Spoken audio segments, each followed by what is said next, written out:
సంజం సతీష్. హ్మ్. ఇప్పుడు కాంగ్రెస్ వచ్చి 3.5 సంవత్సరాలు అవుతుంది. ఎట్లా ఉంది కాంగ్రెస్ పరిపాలన రైతాంగం పట్ల? మాకైతే బాగా ఇబ్బంది అవుతుంది. రైతులకు మా ఇబ్బంది అవుతుంది. యూరియా బస్తాలకైనా ఇప్పుడు ఏనికైనా కూడా మా ఇబ్బంది అవుతుంది. చాలా ఇబ్బంది పెడతాడు. మాకైతే ఏం గిట్టుబాటు అవుతలేదు. అప్పుడు కేసీఆర్ ఉన్నప్పుడన్నా వాడు ఒక్కరు ముక్కలు మంచిగా చేసిండు, కానీ కేసీఆర్ ఈయన తీసుకొచ్చినాం అంత ఆగమాగం చేసిండు.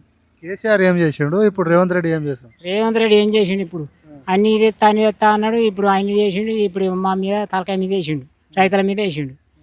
ఏమున్నది ఇప్పుడు ఒక దుక్కి మంది బస్తా 21 కొంద అంటే ఏం కొంటాము, ఏం పంట పండిస్తాం మేము? ఏం పంట పండియలేము మేము. ఇక కూలీలకు పెట్టుబడి పెట్టి మేము ఇక పంట పండియాలన్నా కూడా మాకేం గిట్టుబాటు ఏం కాదు, అసలుకే కాదు, కలవదు అసలే. ఆయన చేసేదో పెద్ద పెద్దగా చెప్తాను, కానీ అవన్నీ పోయినాయి.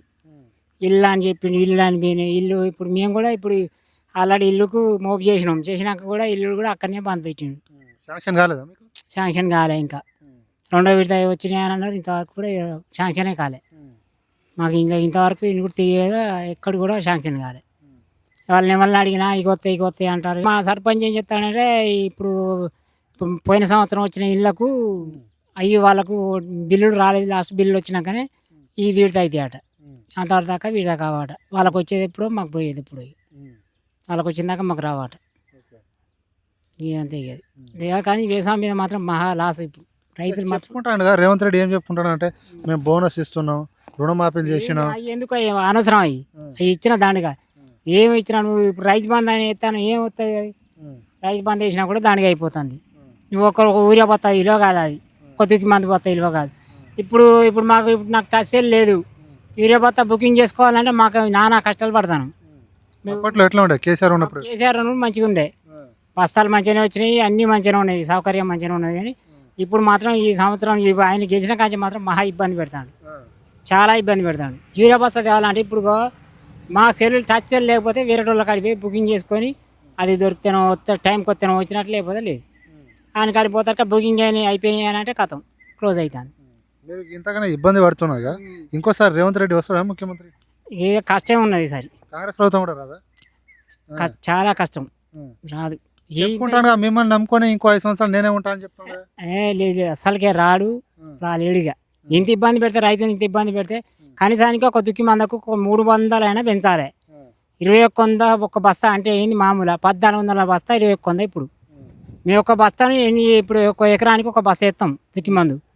ఒక ఎకరానికి 21 కొంద పెడితే ఇక కూలీలకు ఎట్లా, మా పెట్టుబడి ఎట్లా, గింజల పైసలు ఎట్లా? మా ఇబ్బంది మాకున్నది. కేసీఆర్ రైతుల కోసం ఏం చేసిండే? చాలా చేసిండు. ఈ రుణమాఫీ అని చేసిండు, అన్ని చేసిండు, యూరియా బస్తాలు ఇచ్చిండు, అన్ని చేసిండు.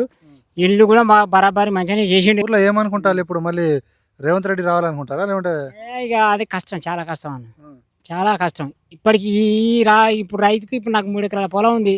3 ఎకరాల పొలానికి 3 బస్తాలు అంటే నాకు 8,000 దాకా ఇప్పుడు దుక్కి మంది బస్తాలకే అవుతుంది. నాటుకూళ్ళు ఎట్లా, నాకు దున్నుడు కూడా ఎట్లా వెళ్తుంది నాకు? ఈ పంట పండించినా కూడా ఆడికిపోతే దిగు మాత్రం రైతు లేదా. ఆడికిపోతే మార్కెట్కి పోతే 1400, 1500, 1600. ఇక ఆయన పెడితే ఐకేపీలో పెడితే అయినాడు, ఈ పోయినాడు, పట్టాలు ఖరాబు, ఇవన్నీ చేస్తే గది గాడికి వస్తుంది. చాలా కష్టం అన్న. ఓకే, మీ ఎమ్మెల్యే ఎవరు ఇక్కడ? మా ఎమ్మెల్యే మురళీనాయక్. ఎట్లా ఉంది ఇప్పుడు? గెలిచి 3 సంవత్సరాలు అయినా ఆయన ఎమ్మెల్యే ఉండి ఏమైనా పనులు చేసినా మీ ఊరికి? ఏం పనులు చేయలేదు ఇంతవరకు. ఏం పనులు అయితే ఏం చేయలేదు. సీసీ రోడ్లు పోసినాడు కాదు, రోడ్లు పోసినాడు కాదు, ఏం చేసినాడు. మీ మాజీ ఎమ్మెల్యే ఉన్నప్పుడు ఎట్లా ఉండేది? ఆయన బాగానే చేసిండు, సరే ఉన్నప్పుడు కూడా మంచిగానే చేసిండు. ఇక్కడ సర్పంచ్ కూడా మంచిగానే ఉన్నది. కానీ ఇప్పుడు ఇక సర్పంచ్ కూడా ఈ సంవత్సరం 2-3 సంవత్సరాల కంచెలు కూడా సర్పంచ్ కూడా గిట్టుబాటు లేదు. అప్పుడు ఉన్నప్పుడు మంచిగానే ఉన్నది. సర్పంచ్ కూడా ఉత్తానే ఇట్లా కూర్చుంటాడు అంతే, కుర్చీ మీద కూర్చుంటాడు, సార్ చెప్పుకుంటూ ఉంటాడు. మళ్ళీ ఎవరు వస్తే మంచిగా ఉంటుంది? మళ్ళీ కేసీఆర్ రావాలి. కేసీఆర్ వస్తేనే పని మళ్ళీ గిట్టుబాటు అవుతుంది. కేసీఆర్తోనే పని. మీరేమో కేసీఆర్ రావాలని చెప్తారు. ముఖ్యమంత్రి రేవంత్ రెడ్డి ఏమంటుండే బీఆర్ఎస్ పార్టీ చచ్చిపోయింది, మొలక కూడా ఎత్తే మళ్ళీ వచ్చేది నేనే అని చెప్తాడు. అది తప్పు ముచ్చట, అది అసలే అది తప్పు ముచ్చట, అస్సలకే కాదు అది. ఇప్పుడు నేను చెప్తాను కదా అన్న, ఇప్పుడు డైరెక్ట్ రైతులకే ఇంత ఇబ్బంది పెడతానంటే మాకెంత? ఒక పొలం దుంతే, ఎకరాన్ని పొలం దుంతే 6,000 రూపాయలు, ట్రాక్టర్ దుంతే నాటైతే 6,000 రూపాయలు. ఒక దుక్కి మంది బస్తా 21 కొంద అంటే మేము ఏం పెట్టుబడి పెట్టి ఏం పంట పండిస్తాము? మేము ఏం చేస్తాం? వ్యవసాయం ఏం చేస్తాం చెప్పు? ఇప్పుడు ఆయవానాలు నుండి అంత మొత్తం హైదరాబాద్ పడతారు. భూములు మొత్తం ఆడ బీళ్ళు ఉంచుకొని హైదరాబాద్ పడతారు. ఇట్లా బీళ్ళు ఉంచుకొని హైదరాబాద్ పట్టుకొని పోతారు. అంతే మరి ఏం చేస్తాం పెట్టుబడి పెట్టాలంటే మన నుంచి కాదు. దిగుబడి వస్తలేదు. దిగుబడి ఏదో మామూలు దిగుబడి. ఇప్పుడు ఈ పాటికి పత్తులు ఈ మోపున ఉండాలి. లేవు, వర్షాలు లేవు. మళ్ళీ ఈ సంవత్సరం అదొకటి తగిలింది. కేసీఆర్ చేసినప్పుడే ఇక ఆ నీళ్ళతోనే ఈయన చేసి నీళ్ళు తాడు కానీ అదే ఇక కేసీఆర్ అయితే రైతులు మంచి పనులు చేసిండా? అదే చేసిండు, మంచి పనులు చేసిండు. వీళ్ళు కూడా చేస్తున్నాం అని చెప్పేసి బోనస్ ఇస్తున్నాం, రుణమాఫీ చేసినాం, వాళ్ళకి రుణమాఫీ చేసిండు ఆయన. అనికి రుణమాఫీ రుణమాఫీ 2018 తీసుకున్న వాళ్ళకే రుణమాఫీ అయినాయి. ఇక తర్వాత తీసుకున్న వాళ్ళకి ఎవరికి కాలే. 2018 తీసుకున్న వాళ్ళకే రుణమాఫీ అయినాయి. పోయి తెచ్చుకోపోరు, నేను వచ్చిన తర్వాత మాఫీ చేస్తా అని చెప్పిండు కదా. లేదు, ఇప్పుడు ఎవరికి కాలే. 2018 తీసుకున్న వాళ్ళకే మాఫీ అయినాయి. నేను తీసుకున్నాను, నాకు ₹1,00,000 మాఫీ అయినాయి. నా ఏమంటే 6 కూడా తీసుకున్నారు. అంటే వాళ్ళు ఒక 2 నెలల తర్వాత తీసుకున్నారు, వాళ్ళకి మాఫీ కాలే. నా ఒకరికి మాఫీ అయినాయి. అంతేగాని అంతకు మించి అయితే మాఫీ ఏం కాలే ఎవరికి. ఇదంతా వేస్ట్ ప్రభుత్వం. అది ఆగమాగం చేస్తాడు, కింది మీదికి మీది కిందికి. ఇప్పుడు మా యూరియా బత్తాల కోసం అనే ఇప్పుడు ఎంత తనలాట అంటే మాకు అంత తనలాట అవుతుంది. యాసింగ్ మొక్కజొన్న వేసినప్పుడు కూడా అంత ఇబ్బంది మీద కూడా తెచ్చుకొని అటు ఇటు చేసుకొని ఇంకొక ₹30 ₹40 ఎక్కువ పెట్టుకొని కూడా తెచ్చుకొని పంట పండించుకున్నాం. కానీ ఇప్పుడు మాత్రం మరీ దారుణం అయిపోయింది. ఇప్పుడు ఆన్లైన్లో బుకింగ్ చేయాలంటే ఇప్పుడు నాకు టచ్ లేదు. మరి బుకింగ్ చేసుకోవాలంటే నేను పోయి ఇంకొకరి కాడికి పోయి బుకింగ్ చేసుకోవాలి. డాడీ పోగానే బుకింగ్ అయిపోయినాయి, లేవు అయిపోయినాయి అని వాళ్ళు అంటారు. కనీసం 6 గ్యారెంటీలు అయినా అమలు అవుతుందా మరి మీకు?